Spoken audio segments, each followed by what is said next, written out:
Hi friends, അപ്പോൾ of you doing good. അപ്പം എനിക്ക് ഇന്ന് സംസാരിക്കാനുള്ള നേഴ്സായിട്ട് വർക്ക് ചെയ്യുന്നവരോട് ഡയറക്റ്റായിട്ടാണ്. കാരണം നമ്മൾ ഈ ഡ്യൂട്ടിയൊക്കെ കഴിഞ്ഞ് ടയേർഡായിട്ട് വന്നിരിക്കുമ്പം എന്തെങ്കിലും നിങ്ങൾ ചിന്തിച്ചിട്ടുണ്ടോ?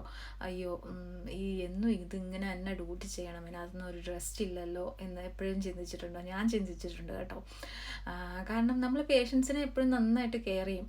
വീട്ടിൽ വരുമ്പോൾ ഫാമിലിയുടെ കാര്യം നോക്കും. ബട്ട് ഒരിക്കലും ഒരു ഫിനാൻഷ്യൽ ഫ്യൂച്ചർ സെക്യൂരിറ്റിക്ക് വേണ്ടി എന്തെങ്കിലും അതിനു വേണ്ടി ഒരു ടൈം കണ്ടെത്താൻ എന്തെങ്കിലും ശ്രമിച്ചിട്ടുണ്ടോ? അപ്പോൾ ഇതിനെക്കുറിച്ച് ഞാൻ കാര്യമായി ഇങ്ങനെ ചിന്തിച്ച സമയത്താണ് ഞാൻ ഈ ഒരു ഡിജിറ്റൽ ബിസിനസ്സിലേക്ക് ഞാൻ കടന്നു വന്നതും അത് സ്റ്റാർട്ട് ചെയ്ത് എൻ്റെ ഈ നഴ്സിംഗ് ജോബിനോടൊപ്പം തന്നെ അതിനകത്ത് ഒരു ഇൻകം ജനറേറ്റ് ചെയ്യാൻ എനിക്ക് പറ്റുന്നതും. കാരണം ഫ്യൂച്ചർ സെക്യൂരിറ്റി അല്ലെങ്കിൽ ഒരു ഫിനാൻഷ്യൽ സെക്യൂരിറ്റി ഒരു ഫ്യൂച്ചർ സപ്പോർട്ടിലേക്ക് ഉണ്ടാക്കുക എന്ന് പറയുന്നത് വളരെ ഇമ്പോർട്ടൻ്റ് ആണ്. അപ്പം ഇതൊരിക്കലും എൻ്റെ ഒരു ജോബ് ക്വിറ്റ് ചെയ്യാതെ തന്നെ എൻ്റെ ഓഫ് ടൈമിൽ എനിക്ക് എൻ്റെ എന്താ പറയുക ഫ്ലെക്സിബിൾ ടൈമിലാണ് ഞാൻ ഈ ഒരു ബിസിനസ് എൻ്റെ നഴ്സിംഗ് ജോബിനോടൊപ്പം മുമ്പോട്ട് കൊണ്ടുപോകുന്നത്.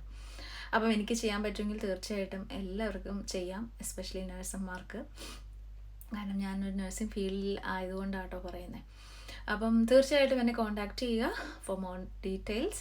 അപ്പം പേഷ്യൻസിനെ കെയർ ചെയ്യുന്നത് പോലെ തന്നെ വളരെ ഇമ്പോർട്ടൻ്റ് ആണ്. Don't forget your future as well. Thank you.